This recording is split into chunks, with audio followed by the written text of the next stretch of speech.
Okay, hey again. All right, so we're going to finish up with kind of a bunch of hormones thrown into the last video. And then there will be another video where we kind of put everything together. I like to do some system connection type of things and just kind of do a last overview for you. But we're going to just throw in some of those last hormones in this, this video. So we're going to do the gonadal hormones. And so I've kind of done this already, this kind of repeat of this particular information. We're going back to the anterior pituitary hormones of LH and FSH. Okay, and so what stimulated FSH and LH? Hypothalamus, remember that? Remember those GnRH, gonadotropin releasing hormones, causes the release of LH and FSH. LH and FSH go to the target of the ovary in the female, the testis in the male. In the female, follicle stimulating hormone is going to help with egg development and estrogen secretion, and LH is going to stimulate ovulation, development of the corpus luteum, and then progesterone and estrogen. All right, so I think I've already talked about this in an earlier slide. And then in the testes, FSH is for sperm development and LH is for testosterone secretion. All right, but what I want to talk about is these gonads produce these sex hormones. Okay, so we've talked about LH and FSH. These are pituitary hormones, but then the ovary and testes make their own hormones: estrogen, progesterone, and testosterone. And so these are the hormones I want to kind of focus on now. We've already talked about LH and FSH earlier. All right, so these sex hormones are the same ones that you see in the adrenal cortex, okay, but they're made in response to these anterior pituitary hormones. So again, the ovaries and the testes. So let's talk about estrogen, progesterone, and testosterone. So in the female, the ovaries, the hormones that are made by those glands is estrogen and progesterone. So this is kind of like how the anterior pituitary made TSH, then made the thyroid gland make thyroid hormone. Same thing. The anterior pituitary makes LH, and then the LH causes the production of hormones by the ovaries and the testes. So same kind of thing. All right, so these hormones are responsible for the maturation of the reproductive organs, for your secondary sexual characteristics, so so hair on your under your arms, axillary and genital, anal genital hair, pubic hair, breast bud development, the things that are not, that kind of make you look feminine, I guess you would say. We haven't really gotten to reproduction, so I don't necessarily expect you to know all of your secondary sex characteristics, but the things that you noticed to your physical appearance as you went through puberty between girls and boys. Okay, so what kind of started making you look feminine at puberty? Breast development, and then cyclic changes in the uterine mucosa. So your uterus is going to start changing as you get ready to have a period. So that's going to be under the control of these hormones. In the male, the testosterone, I don't know, yeah I did. Let me skip to this real quick and I'll go back. In the male, the testes make testosterone, all right, and again, it's responsible for the maturation of the male reproductive organs, okay, causes those secondary sexual characteristics, again, hair, beard, facial hair, underarm hair, deepening of the voice, larger musculature in the male, sex drive. It's needed for normal sperm production, so once you reach puberty, the sperm should become fully functioning and you should be able to have viable sperm. And this testosterone is needed for the sex organs to maintain their normal functioning state. All right, so let me go back one. All right, so there's another hormone, or another reproductive organ that we think of that's a hormone producer, and that's the placenta. And so obviously that's only in females, and only in gravid or pregnant females. Okay, so the placenta in a pregnant female is a hormone producer, okay, and it makes hormones that are needed to basically sustain the pregnancy and the fetus. It makes estrogens and progesterones and something called HCG. And so when we get into the reproductive unit, we're really going to go more into that. But I just want you to know that the placenta does make hormones. It makes these hormones. HCG, this is what you test for if someone is take a pregnancy test, you're testing for HCG. All right, the pineal gland, I've heard it said pineal, pineal, so either way. And it's a small gland, kind of, I call it the hair. If you had my class, the first anatomy, the little thin pink hair on top of the thalamus is the pineal gland. And it secretes melatonin, not melanin. Okay, so melatonin. And so melatonin is something that we believe is used to regulate your day-night rhythms, what we call your circadian rhythms. So your day and night, so your sleep-wake cycles. It can play a role in the female reproductive cycle, all right? It may play a role in the onset of puberty. It's kind of our biological clock. Okay, so a lot of things that we think of that need to be regulated day to day and month to month, it's melatonin plays a role in that.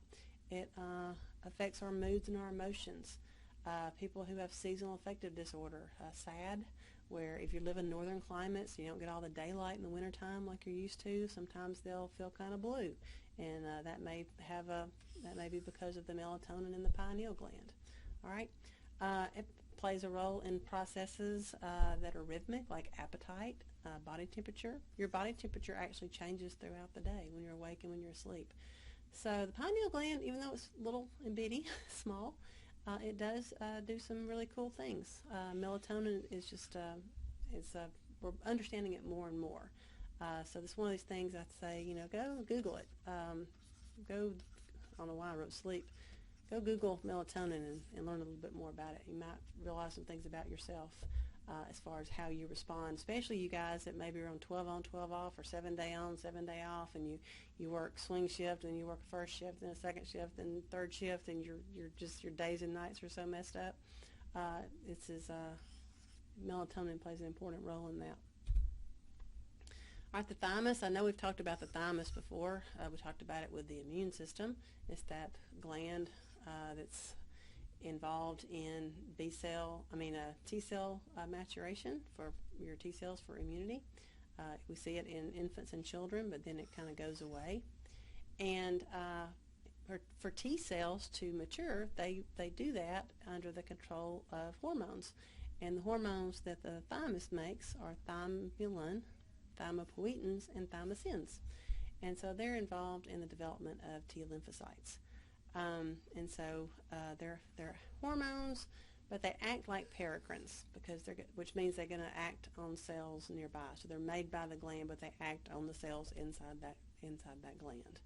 All right, so those are your thymus hormones. That's really all I'm going to talk to you about that right now. And then a couple of other things. Fat. Fat makes hormones.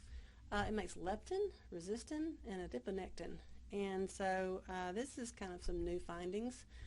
Leptin plays a role in appetite control.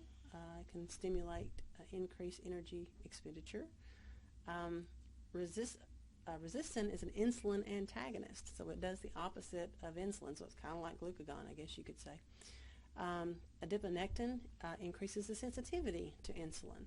So you can see how being overweight and diabetic and all the things that go with diabetes and being overweight, some of that is because of the adipose tissue and these other hormones that are involved and made by adipose tissue.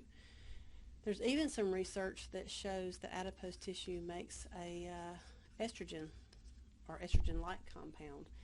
And that may be a reason why women or girls are going through puberty earlier now than they used to, because we have better nutrition now.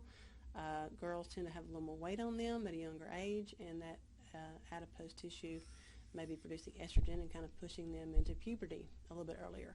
So, I'm not going to do a whole lot about adipose tissue, but just realize it is a hormone-producing structure, and those are the hormones that it makes. Okay? Don't need to go into a whole lot of detail about that right now. But you may be interested in it, so again, another sideline for you to go and Google and learn more about it. There are some cells inside the GI system, your gastrointestinal tract. These are your enteroendocrine cells, and so these are hormones that are being made by your digestive system. You have something called gastrin, which stimulates the release of hydrochloric acid, which is something you use in your stomach. We'll talk about this when we get to digestion. Secretin, which stimulates your liver and pancreas. Cholecystokinin is a pancreas stimulator. When I'm saying this pancreas, I'm talking more the digestive function, not the insulin function. The digestive enzyme functions. Stimulates the gallbladder and what's called the hepatopancreatic sphincter, which is a sphincter that allows things to go from the liver and the pancreas into the small intestine. And then serotonin. So again, these are some other hormones that are made by the gastrointestinal tract.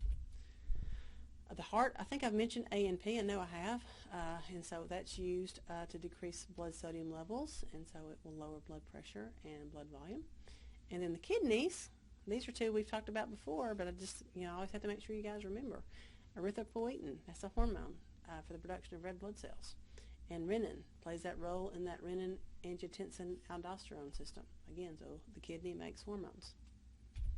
All right, the skeleton. Osteoblast makes something called osteocalcin, and it will act on the pancreas to secrete more insulin, and it allows improved glucose handling. It reduces body fat. It kind of, like I said, it works with insulin. You'll see low levels of osteocalcin in type 2 diabetes, so that might be something that we can look at as a treatment option. Okay, so you never know. So all these hormones are interacting in ways that we're still uncovering. So maybe instead of working on insulin, we need to work on osteocalcin instead, and trying to treat diabetes.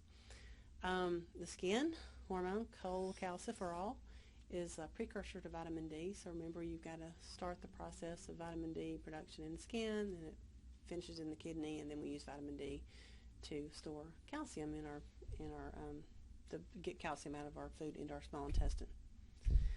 So again, that's just some other hormone structures so that you realize that so many organs in our body make hormones. So these are just real kind of hormone light. So don't stress too much about these. Just know the different organs, which hormones they make, and just briefly what they do. Okay, you don't have to go into too much of the whole negative feedback information about these. Just really know which hormones are made by these extra hormone producers. Okay. All right, so the next thing you'll probably see me in is some kind of an overview and review for the unit. All right, thanks again.